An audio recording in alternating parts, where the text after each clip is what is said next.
Diante de tantas pessoas queridas que estamos visitando nesta noite, quero só destacar pastor André, Silvana e Anabel.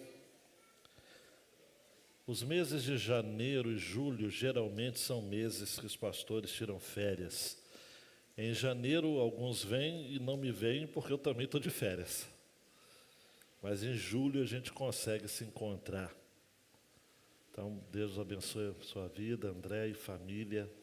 Vocês moram no nosso coração. E depois do culto, a igreja dá aquele abraço nesta família tão querida.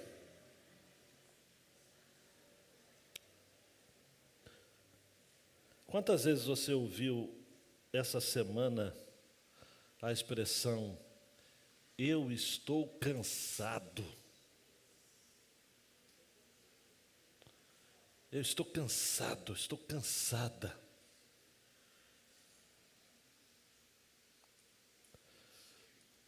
Me lembro de um dia conversar com alguém que disse uma coisa que é muito comum, mas é perturbadora.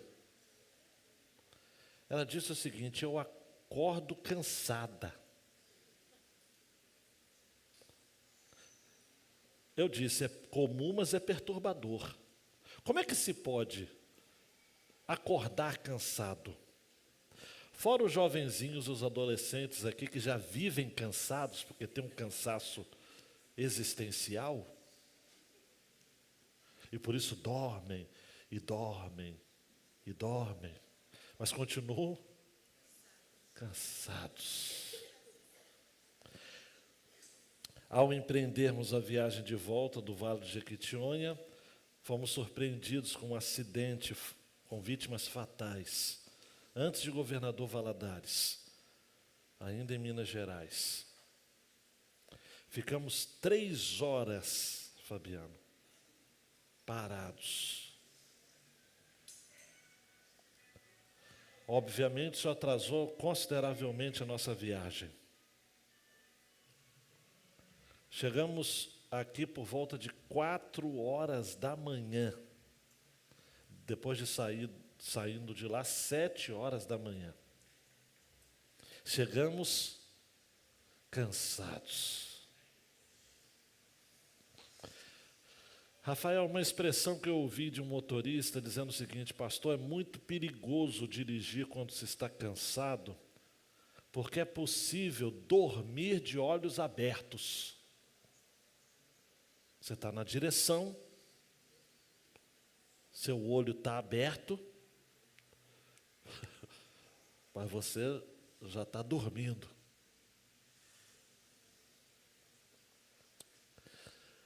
Hebreus capítulo 4 fala de descanso. Das 10 ocorrências da palavra descanso no livro de Hebreus, 8 estão no capítulo 4. O autor aqui faz questão de fazer uma teologia bíblica do descanso, pegando desde o Éden, quando Deus criou o mundo em 6 dias e descansou no 7º.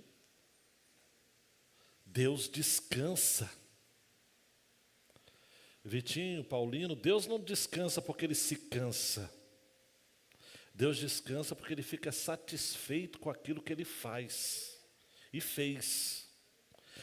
Daí você já começa a entender, se você tiver pelo menos uns 2 neurônios, se você vai pensar junto comigo, de que muito do nosso cansaço é porque nós não estamos satisfeitos. A gente está sempre querendo mais. E cansaço é uma coisa muito séria. Hoje não deu para me aprofundar na notícia, mas eu soube que o Joe Biden desistiu da candidatura nos Estados Unidos. A despeito da idade, mas muito mais do que a idade, ele está cansado. Se o homem que lidera a maior nação do mundo se dá o luxo de ficar cansado, esgotado, é porque, de fato, ele e tantos outros de nós precisamos do descanso que só o Senhor pode dar. É inevitável, queridão e queridona, deixar de relacionar esse descanso com aquilo que a gente entende ser de propósito do Senhor ao dizer em Mateus capítulo 11, 28 a 30. Vinde a mim, todos vocês que estão cansados e sobrecarregados, e eu os aliviarei. Tomem sobre vocês o meu jugo e aprendam de mim, porque sou manso e humilde de coração, e vocês acharão descanso para a sua alma. Porque o meu jugo é suave e o meu fardo é leve.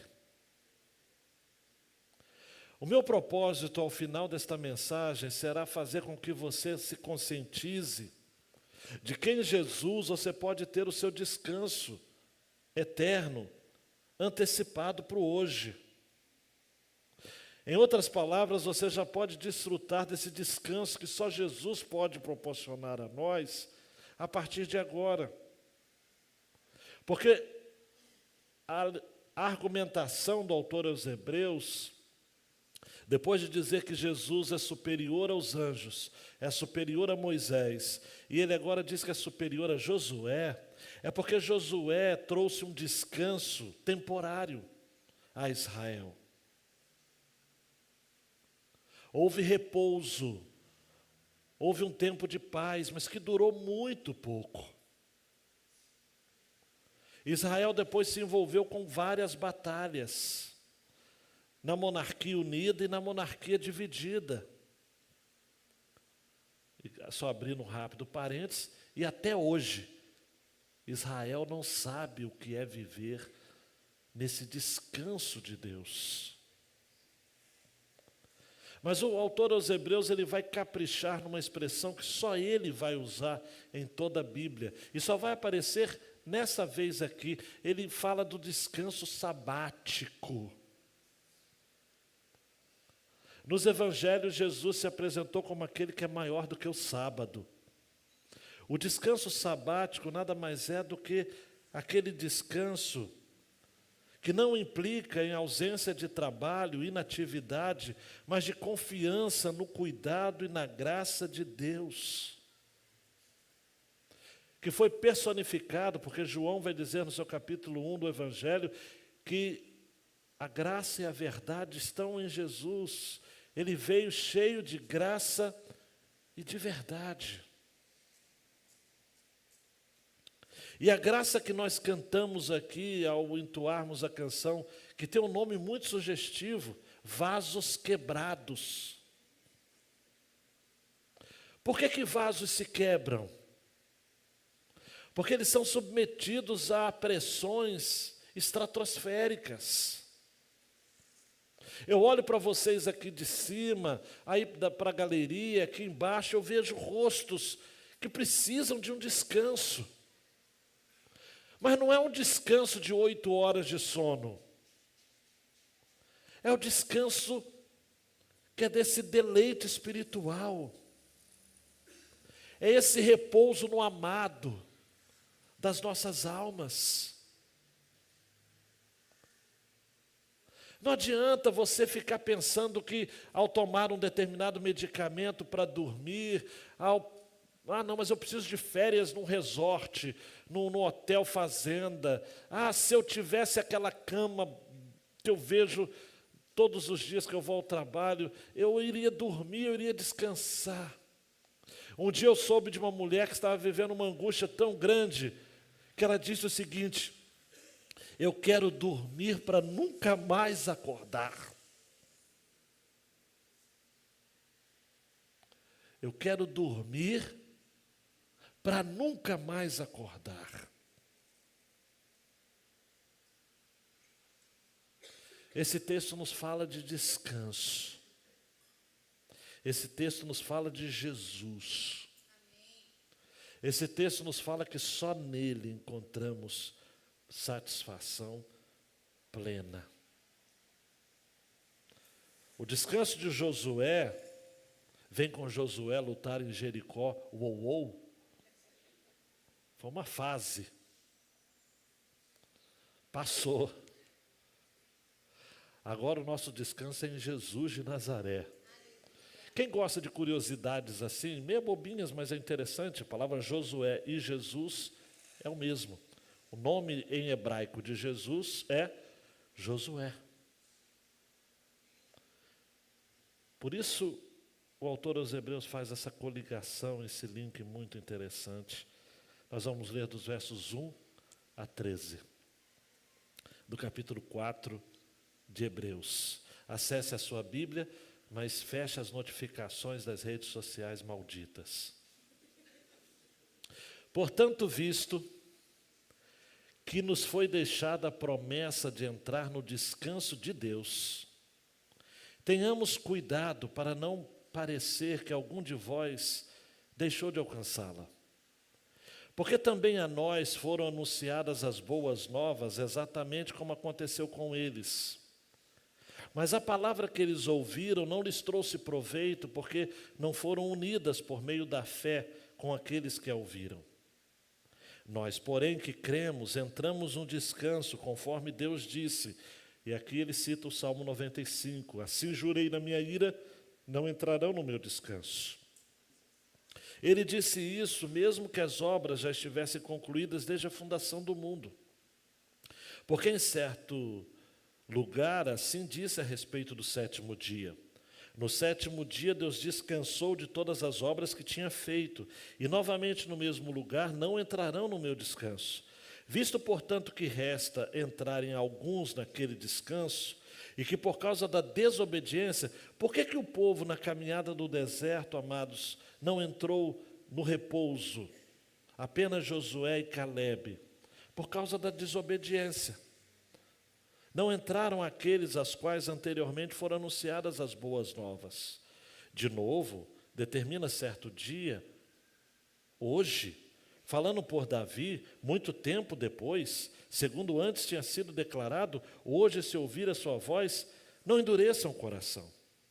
Ora, se Josué lhes tivesse dado descanso, não falaria posteriormente a respeito do outro dia. Portanto, resta um repouso sabático para o povo de Deus. Porque aquele que entrou no descanso de Deus, também ele mesmo descansou das suas obras, como Deus descansou das suas. Portanto, se segurem na cadeira, porque isso é forte. Esforcemo-nos por entrar naquele descanso, a fim de que ninguém caia, segundo aquele exemplo de desobediência. Porque a palavra de Deus é viva e eficaz e mais cortante do que qualquer espada de 2 gumes, e penetra até o ponto de dividir alma e espírito, juntas e medulas, e é apta para julgar os pensamentos e propósitos do coração. E não há criatura que não seja manifesta na sua presença. Pelo contrário, todas as coisas estão descobertas e expostas aos olhos daquele a quem temos de prestar contas. Contas. Dando um clique em Mateus. Jesus é o nosso descanso definitivo. Nele encontraremos ou encontramos a satisfação plena. Amém. Os homens que caminharam, amados, se você folhear a sua Bíblia e for até o Salmo 95, você vai entender por que o autor faz questão de usar esse texto. Porque ele vai dizer nos versículos 10 e 11 o seguinte: durante 40 anos estive irritado com essa geração e disse: este é um povo que gosta de se desviar. Eles não conhecem os meus caminhos. Por isso jurei na minha ira, eles não entrarão no meu descanso. Eu não sei como é que você acolhe isso no coração. Para mim é perturbador também. Deus dizendo assim: durante 40 anos estive irritado. E disse: esse povo gosta de se desviar.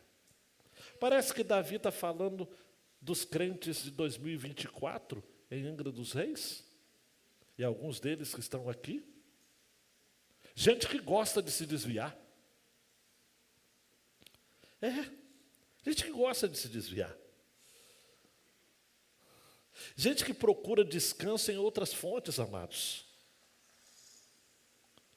Gente que enriquece os donos de farmácia, nenhum problema com o dono de farmácia, eu quero que eles fiquem ricos, mas gastam o dinheiro naquilo que não é remédio para a alma. Você precisa descobrir em Jesus o descanso. E a Bíblia inteira, eu não vou fazer isso, obviamente, eu não tenho tempo e não é o meu propósito. Desenvolver com vocês uma teologia bíblica do descanso. Começando com Gênesis, Deus criando o sábado e o santificando, e sábado, Shabat, no hebraico, significa pausa. Vem da mesma raiz da palavra esfriar. É isso mesmo, você fica com a sua cuca quente, você fica com o seu coração ensandecido, e aí Deus diz, eu tenho um Shabá para você, uma pausa, um descanso. Em Gênesis 2:2, Êxodo 16:23, Êxodo 31:15, alguns textos que a gente vai citar. Se isso não fosse o bastante, Deus regulamentou para Israel dias festivos. Páscoa, Pentecostes, tabernáculos e outras festas e dias que era para o povo parar. Não eram feriados como existem no Brasil, que não tem sentido nenhum, ninguém reflete sobre nada. Apenas fica sem trabalhar. Não, Deus regulamentou dias festivos para que o povo pudesse celebrar e partilhar, para buscar o Senhor e para invocar a sua face. Você tem conhecimento do que era o ano do jubileu, por exemplo? O 7º ano, que está lá em Levítico 25, 4, 50, 4 a 5, que as dívidas eram perdoadas, as terras voltavam aos seus antigos proprietários. O ano do jubileu, o ano da libertação, que Jesus veio apregoar, estará em Lucas capítulo 4, rememorando Isaías capítulo 61. E quando a gente chega em Hebreus 4, a gente entende esse ano do descanso como sendo um tempo do descanso, como sendo um tempo do reino de Deus. No final das coisas, no final da história. Olhe para mim, queridão e queridona, tudo que você está passando hoje vai ter fim, a sua luta vai ter fim. A sua luta não é para toda a vida. Ah, pastor, mas eu estou com uma dor aqui e ali. O João Batista reclamou com as suas costelas. Não a Lúcia, que talvez tenha tirado uma das suas costelas. Deus o tirou para formá-la. Mas de costelas que lhe foram quebradas, Ademir, ainda lá no Peru, lá em Arequipa. Há 9 anos atrás. Chega o João Batista no médico. Eu estou com a minha costela machucada. Faz o exame. Você está com 3 costelas quebradas. Ele lembrou, Arequipa, viagem missionária. Mas chegará um tempo, amados, e não está longe, que as costelas do irmão João Batista serão totalmente restauradas. Nós precisamos parar para pensar numa teologia bíblica do descanso, mas também, Regina, numa teologia bíblica do corpo. Num corpo que será ressuscitado. Tem gente que acha que nós vamos para o céu, Dieguinho, e vão ficar lá com aquelas asinhas meio aboioladas, e de um canto e do outro, de uma nuvem a outra. Nada disso. Nada disso. A palavra de Deus nos diz, e é muito claro, de que nós teremos um corpo restaurado. Não vai ter nenhum tipo. Gente, quem aqui não teve condições do câncer sair dele, ele vai sair do câncer. Porque vai chegar um tempo, amados, que não vai ter morte, não vai ter choro, não vai ter rancor. Nós vamos nos encontrar com os nossos entes queridos que estão na glória, novos, rejuvenescidos. Eu já falei com vocês, Jesus está no céu, amados, em carne e osso. Restaurado, nós vamos ficar com Ele, bonitões também. O descanso será pleno. Josué, Mateus, anunciou esse descanso. Os versículos 1 a 10, nós encontramos isso. Você vai encontrar lá em Josué, no capítulo 21, 43 a 45, o seguinte: dessa maneira o Senhor deu a Israel toda a terra que sob juramento havia prometido dar a seus pais. Eles tomaram posse dela e habitaram nela. O Senhor lhes deu repouso ao redor, segundo tudo que havia jurado a seus pais. Nenhum de todos seus inimigos resistiu diante deles. A todos eles o Senhor entregou nas mãos dos filhos de Israel. Nenhuma promessa falhou de todas as boas palavras que o Senhor havia falado à casa de Israel. Tudo se cumpriu. No livro de Josué, que eu já expus aqui para vocês, vá lá no YouTube, vê a coleção de mensagens que tem lá. O povo entra na terra, o povo conquista a terra, o povo divide a terra e o povo celebra na terra. Essa é o progresso do livro de Josué. Mas olhe para mim, queridão e queridona, essa promessa foi anunciada, mas não foi unida com a fé dos eleitos de Deus, do povo de Deus. Por isso que o texto vai dizer o seguinte, olha, o autor dos Hebreus vai dizer o seguinte, olha, tenham cuidado para vocês não perderem de vista o fato de que para entrar no descanso de Deus é preciso crer. Porque no versículo 2 diz, a palavra que eles ouviram lá atrás não lhes trouxe proveito, porque não foram unidas por meio da fé com aqueles que a ouviram. Eles possuíram a terra, amados, mas não a conquistaram plenamente, não expulsaram seus inimigos. Vai ler depois o livro de Juízes e vai ver o que vai acontecer com aquele povo. Por isso que Deus taxativamente diz, vocês não vão entrar no meu descanso. Porque, Pedro, descanso é apenas para gente que é crente. Não é para gente convencida, é para gente convertida. Os judeus não entraram no descanso porque eles não creram. E ainda não creem no Jesus, Filho de Deus, Salvador do mundo. Nós temos uma oportunidade de ouro em nossa geração, amados e amadas, de termos uma fé que vai fazer com que nós entendamos que o descanso que está para além deste tempo será alcançado a partir de hoje. Por isso o autor aos Hebreus faz questão de intercalar as suas argumentações com advertências. Por isso que ele começa dizendo, tenham cuidado para não parecer que alguns de vocês deixou de alcançá-la. Anteriormente, no capítulo 3, versículo 12, ele vai dizer, tenham cuidado para que nenhum de vós tenha um coração mau e descrente que se afaste do Deus vivo.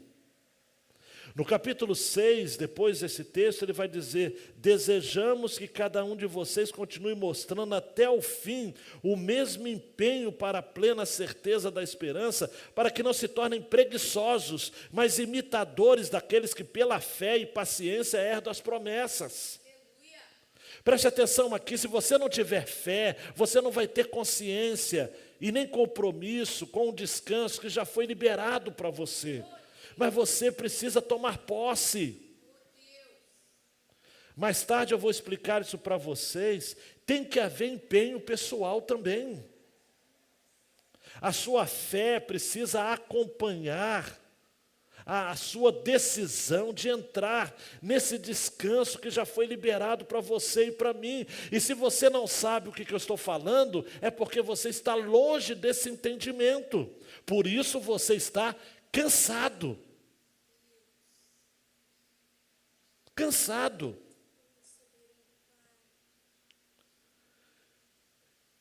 O desvio da fé é algo real. A carta aos Hebreus, amados e amadas, se você, ao longo das minhas mensagens em Hebreus, esquecer de tudo, não esqueça disso. A carta aos Hebreus é um lembrete claro, nas suas mais diversas advertências, de que é real a possibilidade de se afastar do Deus vivo. Diga misericórdia. É real.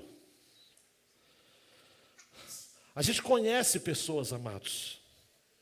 E eu todo domingo estou falando isso com vocês, mas é verdade. Quer ver uma coisa frustrante? É acessar o programa de membros da igreja e ver o número de pessoas que se afastaram. Ah, pastor, mas quem é de Deus volta. Claro, mas eu não estou falando nesse tom. Eu estou falando que são histórias. A gente precisa aprender a ser mais humano, né?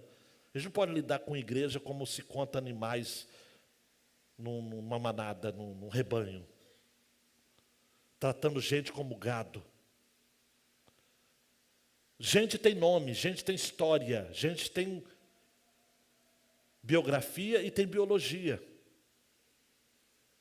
Por que se afastou?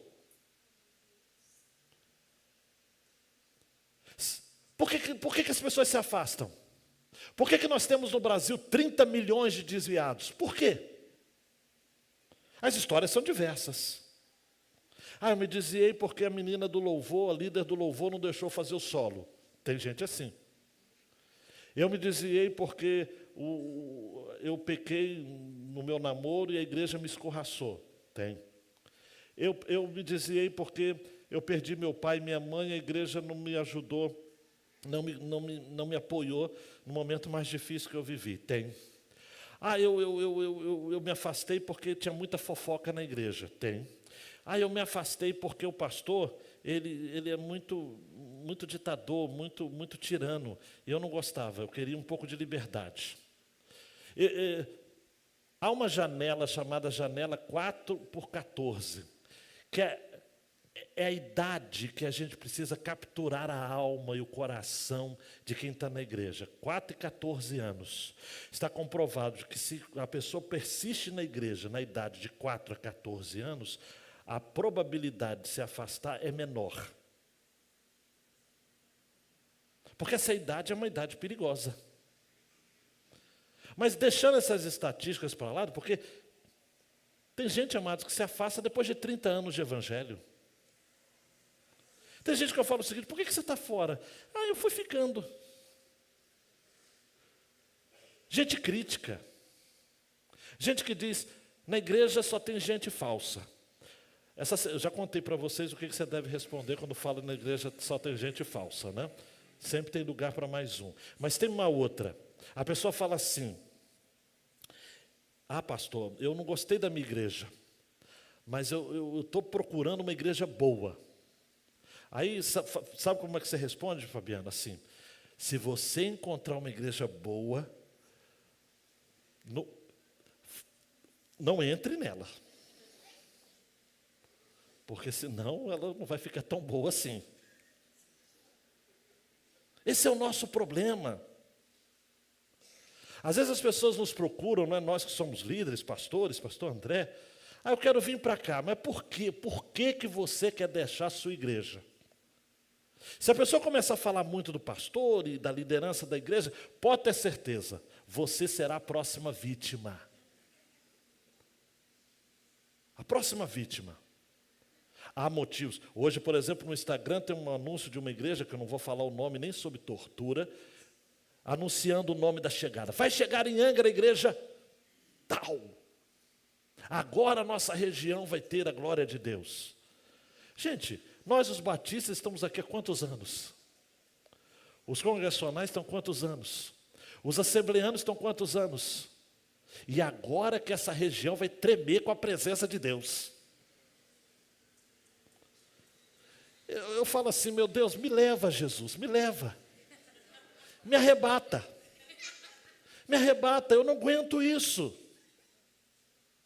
Nós insistimos em plantar igrejas onde já tem igrejas. Para o Afeganistão ninguém quer ir. Para o Vale do Jequitinhonha ninguém quer ir. Lá para Campinho, lá para São Roque, lá para qual é aquele lugar que a gente foi? Pasmadinho, que eu fiquei pasmado. Mas quer plantar igreja onde já tem igreja tecnológica. E o interessante do anúncio, Gisele, não vou falar muito, porque senão você vai visitar o site, diz assim: Estamos chegando em Angra. Clique aqui para entrar no grupo de WhatsApp. Então, antes da igreja chegar, já tem um grupo de WhatsApp. Não. O descanso de Deus não está numa placa de igreja. O descanso de Deus não está numa igreja tecnológica. As pessoas cansam de dizer para a gente: pastor, o senhor quer atrair jovens, quer atrair uma turma legal, o senhor tem que fazer uns programas legais, maneiros, tem que mudar o seu visual. Não fala isso, mas pensa. Pensa. O senhor é muito quadrado. Mas, gente, não. O descanso está em Deus. O texto prossegue dizendo o seguinte, olha, versículo 3, nós, porém, que cremos, entramos no descanso. Versículo 4 vai dizer que aquele que disse a respeito do sétimo dia, no sétimo dia Deus descansou, vai dizer que não entrarão no meu descanso. Existem pessoas, amados, pelos quais esta mensagem de hoje será para a sua própria condenação. Por quê? Versículo 6, visto que resta entrarem alguns naquele descanso e que por causa da desobediência não entraram aqueles aos quais anteriormente foram anunciadas. Por isso hoje, versículo 7, se ouvirem a sua voz, não endureçam o vosso coração. Deus descansou no sétimo dia, porque Ele se realizou plenamente. O descanso de Deus não é da inatividade. Olhe para mim, é o descanso de quem cuida, de quem cria, de quem sustenta. É o descanso daquele que um autor disse, tudo no universo, desde a maior das estrelas até a menor das folhinhas, produziu alegria no coração de Deus. Deus olhou para tudo que Ele fez, Ele viu que era muito, muito, muito, muito bom. É esse descanso que nós somos convidados, amados e amadas, a usufruirmos. Alguém já disse apropriadamente que toda a humanidade pode ser dividida ou está crucificada entre dois ladrões. De um lado, os arrependimentos de ontem, e do outro as preocupações do amanhã. E por conta disso as pessoas não descansam e não conseguem desfrutar o dia de hoje, porque estão preocupados.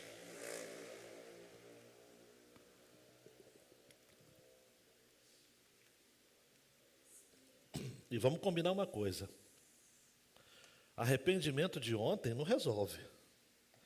E preocupação pelo amanhã, muito menos, porque amanhã não existe. Eu conheci um pastor amigo meu, que espero que o Senhor já o tenha curado. Eu e ele éramos muito novos no ministério. Ele disse a Ezequias, todo domingo, quando eu vou para casa, eu não consigo dormir. Eu falei, por quê? Porque eu fico pensando em tudo que eu fiz e falei no domingo. E aquilo que eu deveria ter falado e feito, eu não consigo descansar. Que vida é essa? Deus santificou tanto o trabalho quanto o descanso.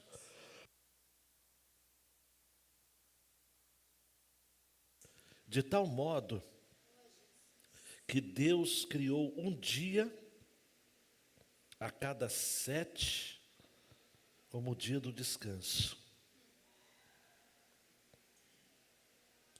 É incrível, gente. Josué, em Deuteronômio 31:7, foi chamado por Moisés e recebeu essa palavra: seja forte e corajoso, porque com este povo você entrará na terra que o Senhor, sob juramento, prometeu dar a seus pais, e você os fará herdá-la. Agora o Senhor, seu Deus, já concedeu repouso, descanso aos irmãos de vocês, como lhes havia prometido. Mas versículo 8 vai dizer que se Josué tivesse dado descanso pleno, não falaria a respeito de outro dia. E aí no versículo 9, o autor vai falar de um repouso sabático para o povo de Deus, porque aquele que entrou no descanso de Deus, também ele descansou das suas obras como Deus descansou das suas. Que descanso sabático é esse? Hoje, em alguns contextos, as pessoas usam essa expressão, né? Eu estou no meu sabático. Mas eles não é nada, eles não sabem o que é isso. Descanso sabático aponta para a eternidade com Jesus. Descanso sabático é a convicção que nós temos de que Apocalipse 14, 13 não é ficção, é realidade.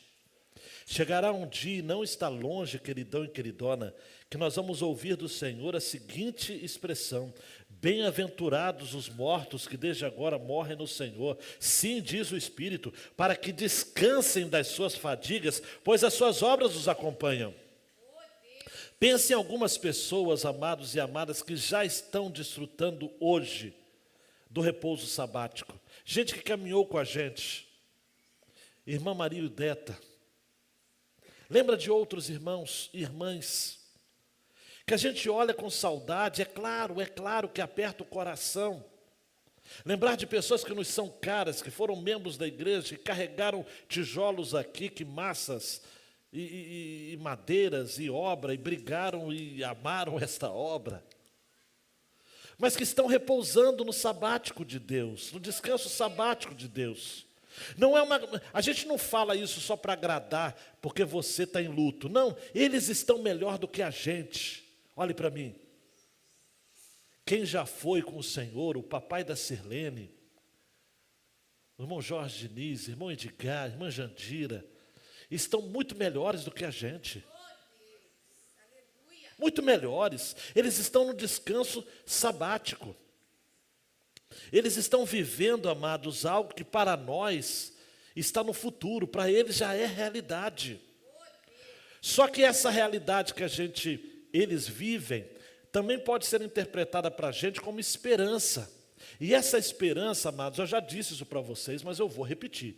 A esperança bíblica não é algo que você somente espera, é algo que você já começa a participar desde então. Você usufrui, você participa. Esta esperança não é uma esperança remota, é uma esperança que pode ser imediatamente realizada e vivida e alcançada. Esse descanso sabático é a certeza, queridão e queridona, de que eu não vou apressar o tempo da minha morte. Eu vou ao médico, sim, eu vou fazer meus exercícios, eu vou cuidar da saúde, eu não quero provocar a morte, mas quando ela me encontrar e eu não conseguir escapar dela, será grande glória para mim, como diz o hino.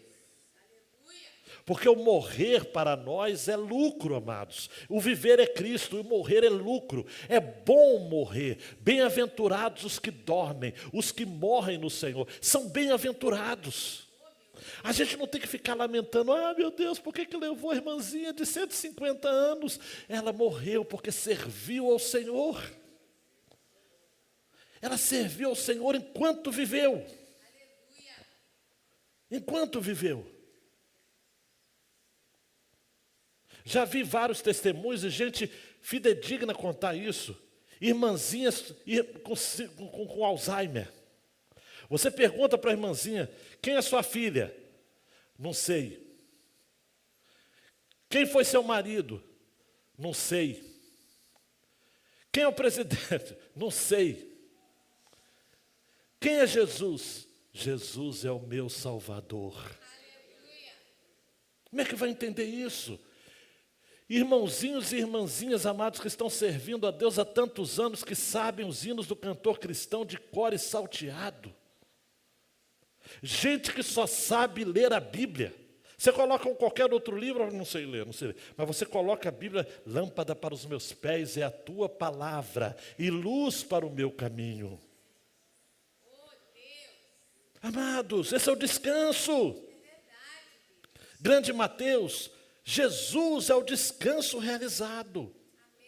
E aí, eu não vou me delongar, mas eu tenho que explicar no versículo 11. Portanto, esforcemo-nos por entrar naquele descanso, a fim de que ninguém caia segundo aquele exemplo de desobediência. Aí eu sei que alguns aqui maldosamente estão dizendo, agora eu quero ver como é que o pastor vai sair dessa. Se nós acreditamos que a salvação é pela graça, que somos eleitos por Deus desde a eternidade, que salvação não se perde, como é que aqui o texto está falando para a gente se esforçar?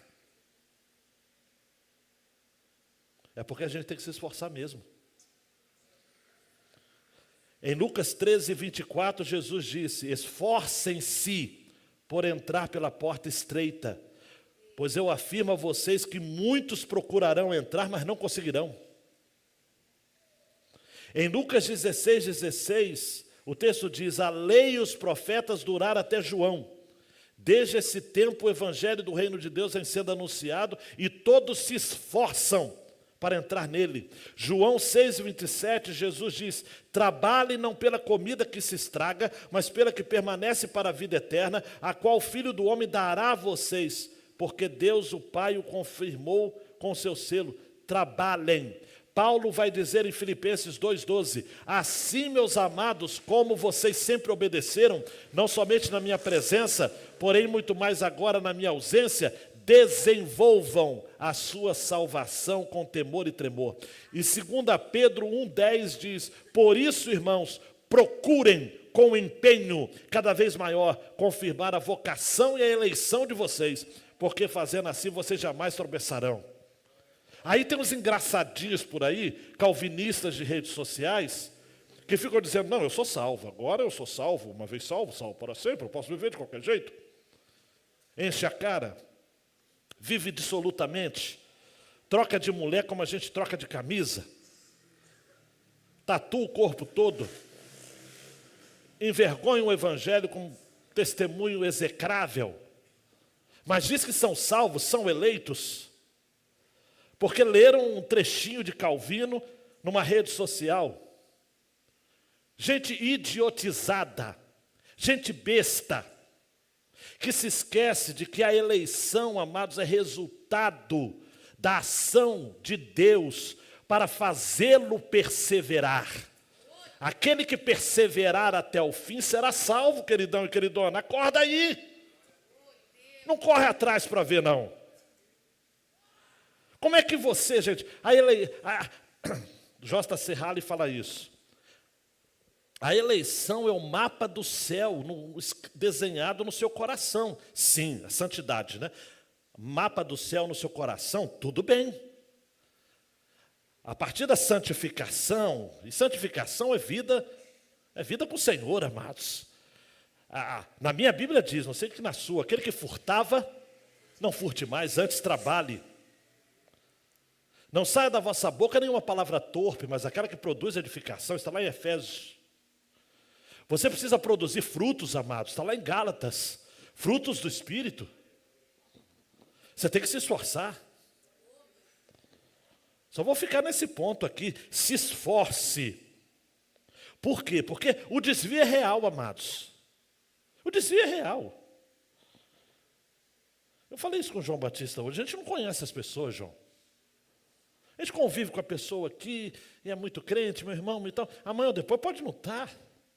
Isso pode acontecer comigo. Eu digo todos os dias para mim, misericórdia, Senhor, me ajuda a perseverar. Pode até cantar com Eli Soares, me ajuda a melhorar.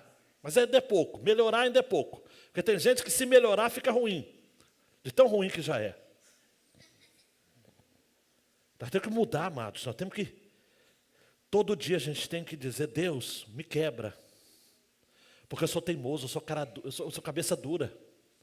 E tem homem aqui que eu vou te falar uma coisa, é difícil lidar com esses homens. As santas irmãs da igreja têm muita paciência de orar e de clamar pelas suas vidas. Como é difícil chamar os homens à responsa. Como é difícil fazer os homens ler a Bíblia, orar e buscar a face de Deus. E nós estamos aqui nesta noite para dizer isso. O descanso está em Jesus. Mas você precisa se esforçar para entrar nesse descanso. Você não se esforça para ganhar dinheiro. Você não se esforça para participar daquilo que você gosta. Será que a igreja vai ter que fazer o quê? Sorteio de um carro para você vir na igreja quinta-feira? Será que a gente vai precisar fazer uma festa todo sábado de encontro jovem para você sair da sua casa e vir? A palavra de Deus não é suficiente? Aí quando eu estou nervoso eu falo o seguinte, é melhor que não venha mesmo, eu quero que venha só quem tem a palavra de Deus. A igreja, Mark Dever fala sobre isso, nós ganhamos as pessoas de acordo com aquilo que oferecemos para elas. Se você oferece entretenimento, você ganha as pessoas para o entretenimento. E não para Jesus. As pessoas precisam vir aqui, amados, por conta de Jesus. Você que está lá em cima, se você não está vindo aqui por causa de Jesus, você está perdendo seu tempo. Aqui não tem nada de atrativo. Nada. Em si mesmo. Daí que o autor aos Hebreus vai terminar com o texto clássico de 12 e 13. E a nova versão transformadora vai traduzir assim: pois a palavra de Deus é viva e poderosa, é mais cortante do que qualquer espada de 2 gumes, penetrando entre a alma e o espírito, entre a junta e a medula, trazendo à luz até os pensamentos e desejos mais íntimos. Nada em toda a criação está escondido de Deus, tudo está descoberto e exposto diante dos seus olhos, e a Ele que prestamos contas. A palavra de Deus, amados, ela nos revela quem somos, mais do que aquele aparelho que eu não sei o nome, esqueci de pesquisar, que você vai no aeroporto, está até uma discussão se é legal ou não, você passa por aquele aparelho e revela tudo ali.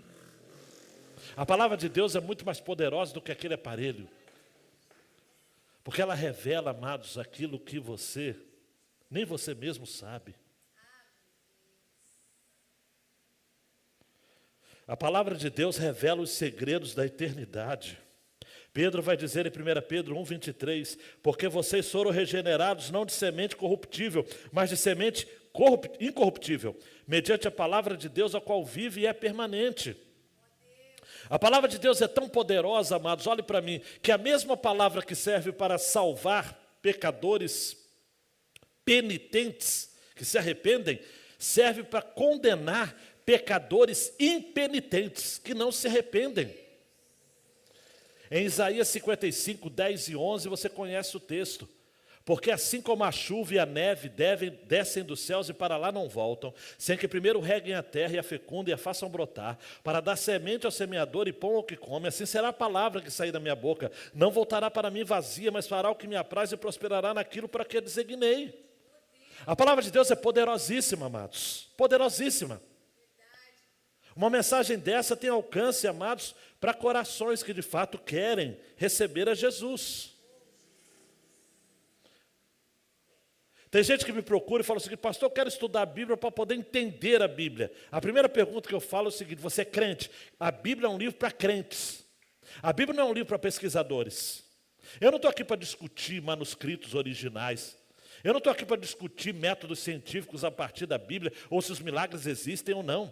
Eu estou aqui para revelar que a mensagem central da Bíblia é Jesus. Aleluia. É Jesus. E Jesus disse, está lá em João, capítulo 6, versículo 63, o Espírito é o que vivifica, a carne para nada aproveita. As palavras que eu lhes tenho falado são Espírito e são vida.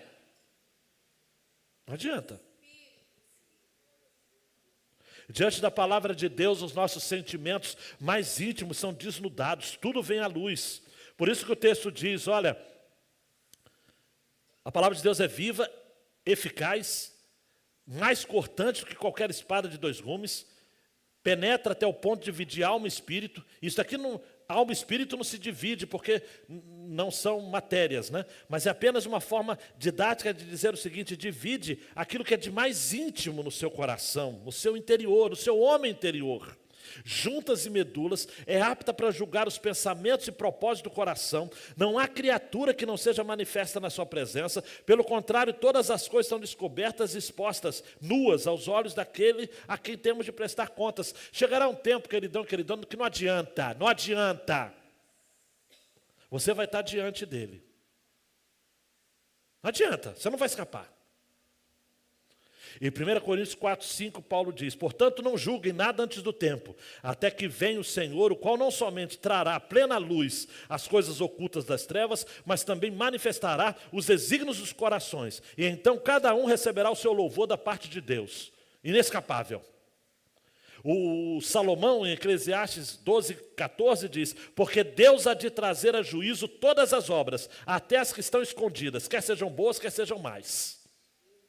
Sabe aquelas agendas ocultas que você tem? Aqueles pontos cegos que você tem na sua vida? Vai chegar um tempo que isso vai ser revelado, vai ser colocado no grande telão de Deus. As coisas vão ficar nuas e patentes. Não adianta, não adianta, não adianta. Aqueles segredos mais ordinários e sórdidos que você tem vão ser revelados. Então confessa e deixa. Hoje. Hoje. Se tem alguma coisa para ficar diante de Deus e da palavra de Deus, para que você saia daqui curado e desfrutando do descanso que é Jesus, faça isso agora. Por quê? Uau! Porque Jesus disse em Mateus 25, 31 e 32, quando o Filho do Homem vier na sua majestade e todos os anjos com ele, então se assentará no trono da sua glória e todas as nações serão reunidas em sua presença e ele separará uns dos outros, como o pastor separa as ovelhas dos cabritos. Não adianta, gente. Junta e medula. Aquilo que é intenção e propósito do coração. Pensamentos íntimos. Tudo isso. Não há criatura que não seja manifesta na sua presença. E todas as coisas estão descobertas e expostas aos olhos daquele a quem temos de prestar contas. E a Bíblia está aqui para dizer isso. Dando 2 cliques, querido Mateus. E todos os representantes de Cristo, Adão, Noé, Abraão, Moisés, Josué, Davi, no Antigo Testamento, eles não viram o descanso. Mas eles apontaram para ele, porque todos apontaram para Jesus. Eles não viram. O hino do cantor cristão que Luiz Jerônimo canta desde criancinha, nem Adão chegou a vê-lo antes mesmo de pecar, é verdade. Adão, Noé, Abraão, Moisés, Josué, Davi não viram o que nós já vemos em Cristo. Eles viram, ainda que sombras, para usar a expressão de Hebreus. Capítulo 10, sombras. Em João capítulo 8, Jesus diz, Abraão viu o meu dia e se alegrou. Sombra. Sabe aquela coisa de sombra? Que você olha assim de longe e fala o seguinte, gente, parece o Newton pelo tamanho, pela musculatura, mas não dá para ver direito. É uma sombra. Eles viram Jesus de longe. Hebreus capítulo 11 vai dizer sobre isso. Saudaram-no à distância. Uau! Mas nós sabemos, amados, se segura na cadeira, que Cristo não está presente apenas nos evangelhos e nas epístolas. Ele está na lei, nos salmos, nos profetas, nas promessas feitas a Adão, a Abraão, Moisés, Davi, nas figuras e simbologia das leis cerimoniais, nas predições de Isaías e de outros profetas. Caminhando junto, grande Mateus, antes de conhecermos a Bíblia como palavra de Deus, precisamos crer em Jesus, porque Ele é o assunto principal das Escrituras. Jesus é o intérprete da Bíblia. Eu lhe aconselho a fazer isso, a não ficar discutindo a Bíblia pela Bíblia. A pessoa, se ela não quer conhecer Jesus, ela não adianta você ficar entrando em detalhes da Bíblia. Ah, pastor, mas a Bíblia é um livro escrito por homens. Você está certo. Ah, pastor, mas uma hora fala uma coisa, você precisa entender o seguinte, você quer Jesus, você precisa de Jesus. Jesus é o óculos interpretativo da Bíblia. Através de Jesus, você vai tirar os seus óculos e vai colocar os óculos de Jesus. E aí você vai ver. Quer ver? Se segura aí. Foi isso que Jesus falou aos mestres, fariseus, escribas, em João capítulo 5, versículos 39 e 40. Vocês examinam as Escrituras, estão comigo? Porque vocês julgam ter nelas a vida eterna. Mas elas testificam de mim. Só que vocês não querem vir a mim para ter vida. Aqueles homens, amados, à semelhança de muita gente hoje, que é batista, que é presbiteriano, que é metodista, mas que está desviado, é um desigrejado. A religião que mais cresce no Brasil são sem religião. Gente que é crítico demais. Gente que analisa a Bíblia cheia de dedos. Gente que fala, Paulo é machista. Jesus aqui errou. E é isso. Tem gente que cita a história de De Chose como se fosse da Bíblia. E confunde ficção com realidade. Tem gente que conhece a casca da Bíblia, mas ignora a amêndoa que está dentro. Gente que rebusca as escrituras minuciosa, pedante e supersticiosamente na letra, mas não tem simpatia e emoção pela alma que habita nas escrituras. Tem gente do nosso meio, amados, no meio reformado, então tem muita gente assim. Muita gente. Gente que idolatra o volume escrito, mas resiste à palavra viva ali contida. Eu sei que é uma palavra muito dura e estranha que eu vou falar, mas é verdade. Gente que é bibliolatra, porque idolatra a Bíblia, mas se afasta de Cristo. E esquece que Cristo é o cumpridor de tudo aquilo que a lei e as promessas apontam. Está na hora, amados, da gente ler a Bíblia. Mas ler a Bíblia para conhecer mais de Jesus. Pega a sua Bíblia agora, por favor. Vamos fazer um exercício para terminar. Todo mundo. Se está no celular, pode pegar esse celularzinho seu. Vale a pena. Vai valer. A Bíblia, não é? Toda a Bíblia apresenta Jesus. E eu vou fazer um exercício aqui que é pálido também, é uma sombra. Porque a Bíblia fala muito mais do que eu vou falar aqui. Estão preparados, sim ou não? Sim ou não? Sim. Em Gênesis, Jesus é a semente da mulher. Em Êxodo, Jesus é o cordeiro pascal. Em Levítico, Jesus é o sacrifício expiatório. Em Números, Jesus é a rocha ferida. Em Deuteronômio, Jesus é o grande profeta de Deus. Em Josué, Jesus é o príncipe do exército do Senhor. Em Juízes, Jesus é o nosso libertador. Em Ruth, Jesus é o nosso parente. Em 1 Samuel, Jesus é a nossa vitória. Em 2 Samuel, Jesus é o descendente de Davi. Em 1 Reis, Jesus é o doador da sabedoria. Em 2 Reis, Jesus é o rei dos reis. Em 1 Crônicas, Jesus é o rei de Deus. Em 2 Crônicas, Jesus é o que faz a aliança. Em Esdras, Jesus é o nosso auxílio, Senhor dos céus e da terra. Em Neemias, Jesus é o nosso ajudador. Em Esther, Jesus é o nosso Mardoqueu sofredor. Em Jó, Jesus é o nosso Redentor vivo. Em Salmos, Jesus é o guarda de Israel. Em Provérbios, Jesus é a sabedoria de Deus. Em Eclesiastes, Jesus é o alvo verdadeiro. Em Cantares, Jesus é o amado. Em Isaías, Jesus é o profeta sofredor. Em Jeremias, Jesus é a nossa justiça. Em Lamentações, Jesus é o varão de Deus. Em Ezequiel, Jesus é o pregador mal recebido. Em Daniel, Jesus é o rei eterno. Em Oséias, Jesus é o que liga as feridas. Em Joel, Jesus é o que habita em Sião. Em Amós, Jesus é o teu Deus, ó Israel. Em Obadias, Jesus é o Senhor no seu reino. Em Jonas, Jesus é o profeta ressuscitado. Em Miqueias, Jesus é o nascido em Belém. Em Naum, Jesus é o que leva as boas novas. Em Abacuque, Jesus é o Senhor no seu santo templo. Em Sofonias, Jesus é o Senhor que está no meio de ti. Em Ageu, Jesus é o desejado de todas as nações. Em Zacarias, Jesus é o preço do cordeiro. Em Malaquias, Jesus é o sol da justiça. Dá para mais? Em Mateus, Jesus é o rei Messias. Em Marcos, Jesus é o servo de Deus. Em Lucas, Jesus é o filho do homem. Em João, Jesus é o filho de Deus. Em Atos, Jesus é o doador do Espírito Santo. Em Romanos, Jesus é aquele que nos torna justos aos olhos da lei. Em 1 Coríntios, Jesus é as primícias dos que dormem. Em 2 Coríntios, Jesus é a graça de Deus. Em Gálatas, Jesus é o verdadeiro evangelho. Em Efésios, Jesus é toda a armadura de Deus. Em Filipenses, Jesus é o que supre supre as necessidades.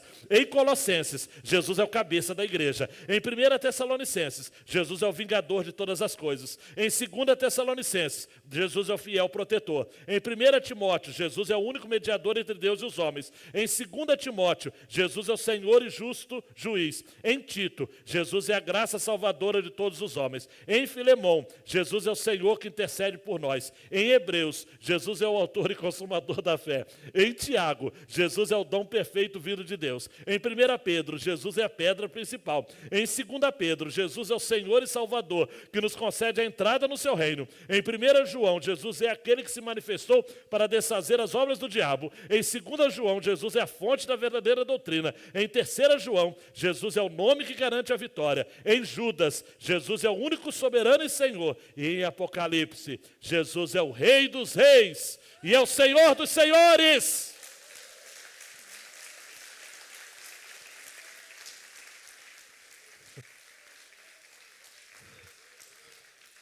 É Jesus de capa a capa. Levante-se, queridão e queridona, não se desvie. Porque você pode se desviar, é possível se desviar. Diga a Deus, me mantenha na verdade, Deus. Segura a mão, bota a mão no seu coração, diga, Senhor, me mantenha no caminho, Senhor. Porque eu sou vacilante, Senhor. Você nessa noite, você pode voltar para Jesus. Você pode fazer isso? Você vai me procurar e vai dizer, olha, nessa noite, eu vou voltar. Eu já voltei. Porque eu não consigo descansar. A minha alma só encontra repouso em Jesus. E faça essa oração agora, queridão e queridona. Você na sua idade que você for, tá ok? Porque, gente, o juízo de Deus vai chegar. E a gente precisa aproveitar essas oportunidades. Você pode não ter outra oportunidade.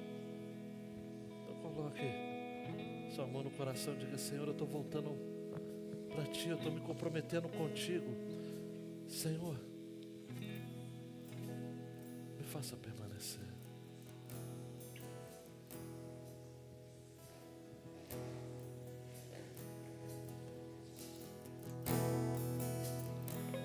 Só em Jesus eu encontrei minha esperança, luz, canção, lugar seguro nele achei, rocha que não se abalará,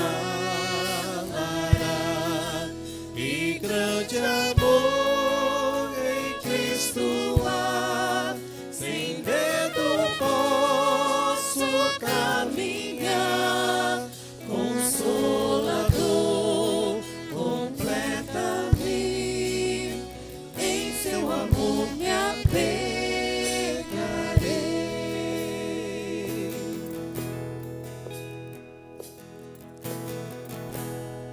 Só em Jesus eu encontrei homem divino, Salvador,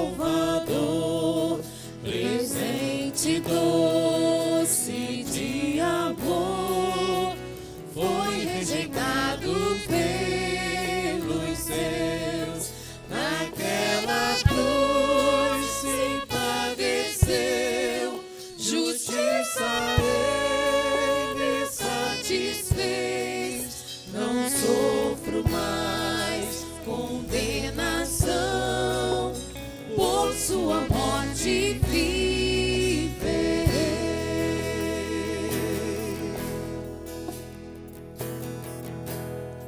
Seu corpo inerte ali ficou, luz que entre as trevas se apagou, glorioso dia então nasceu, vivo ele está, ressuscitou.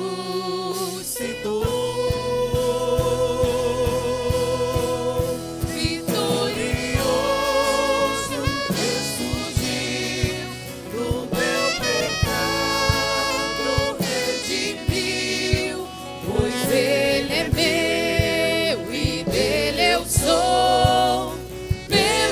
sangue me comprou.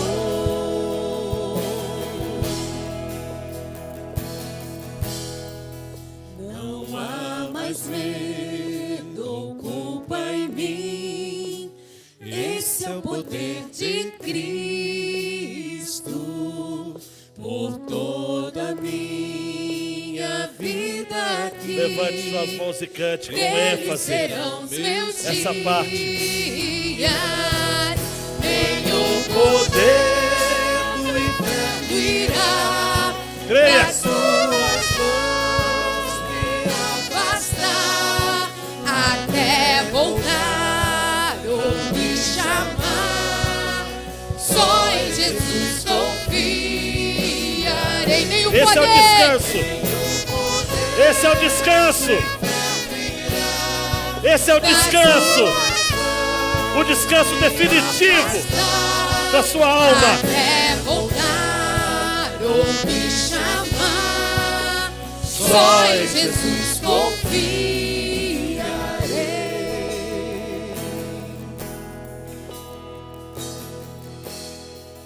Até voltar ou me chamar, só em Jesus confiarei.